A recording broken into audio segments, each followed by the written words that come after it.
All right, looks like Medicare Part B premiums are going to rise. The rate of increase will be twice that of Social Security, a Social Security cost of living adjustment. And I'm not sure about the Part D, actually, I didn't look. But Part B is your physician services, you know, the nurse practitioner, when you go see a person. All right, so that's going to be about $185 a month, and that's for everybody. It could be more depending on what your income is. Basically, if you're single, you have more than $100,000 of adjusted gross income, your Part B and Part D will be more. If you're married and have more than roughly $200,000 of AGI, your Part B and Part D will be more as well. So basically, what I use as Right Capital is I use $200 in the system for Medicare Part B. I use $50 for Medicare Part D for prescription drugs, and I'm still using that.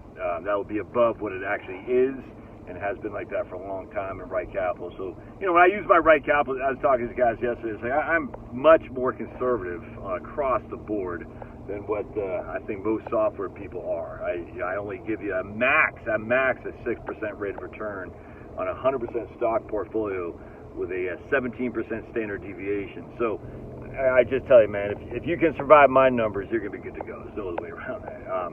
You know, a 17% standard deviation with a 6% rate of return. Let's think about what that means. So 3 standard deviations is basically what we shoot for in Monte Carlo analysis. And we times 17 by 3, which gives us, what, 51.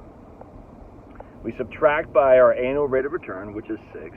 So that means on any given year, we could expect a 45% decline in your portfolio. That's never happened. Even in 1931 or 32, I can't remember, the market was down 44%.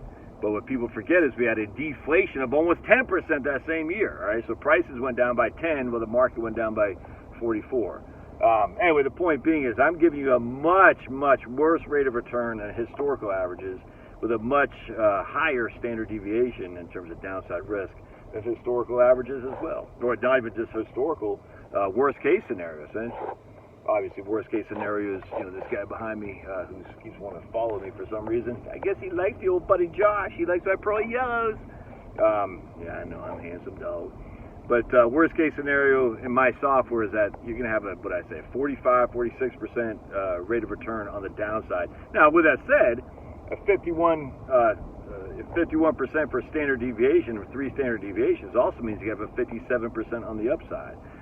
I think that's the best return we've ever had. I think there was a 57%, 1933, I can't remember, 1954, something like that. Off the top of my head, I don't remember. But I think we have had that. We're pretty doggone close. Anyway, so that's what I'm using in Right Capital, and that's with a 100% stock portfolio. That's the best you're going to be able to get in my Right Capital, 6% rate of return, with a significantly high standard deviation. On a balanced portfolio of 50-50, you only get a 5% rate of return.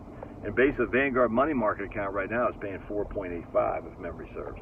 No, is it 4.85 or 4.35? Either way, money market account's paying well above 4%. So even on a balanced portfolio, I'm only giving you a 5% rate of return.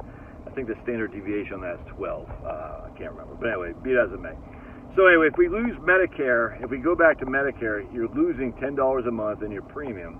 All right, and that sucks. I mean, no one is going to say, hey, that's great. But if you had a $2,000 per month Social Security, and you only got a 2.5% increase, I can't do that in my head, but that's a $60 increase if it's a 3% month. That's a 50, right? 2.5% on yeah. So that'd be a $50 increase in your Social Security if your Social Security benefit was $2,000 a month. So while Medicare is going up by 10, Social Security is going up by 50. You're still netting $40 a month. And so all these people are like, you're losing this Medicare, and you're just not, man. These people who say this is just wrong. It drives me up the wall. I mean, you're still getting a higher dollar bills. You got more dollar bills in your pocket, even after the higher Social Security, after the lower Social Security increase relative to Medicare. To say otherwise would be just not, I don't know, either lying or ignorant, but I don't know how you could be ignorant of this. This is quite easy math, actually, even if I can do it. Your old buddy Josh and his pearly whites, the infantrymen. If I can do that math, then certainly you with your freaking physics degree and all that can. Anyway, don't listen to the fear mongers on this stuff. I always wonder, too, how people, they scream bloody murder about Social Security, but yeah, Medicare, no one seems to talk about that. Everyone's like, yeah, some people do, but Medicare is not in a good place, much worse than Social Security. And I just don't understand why people aren't freaking out about that the way they do Social Security. It's very odd to me. All right, love your thoughts. God bless.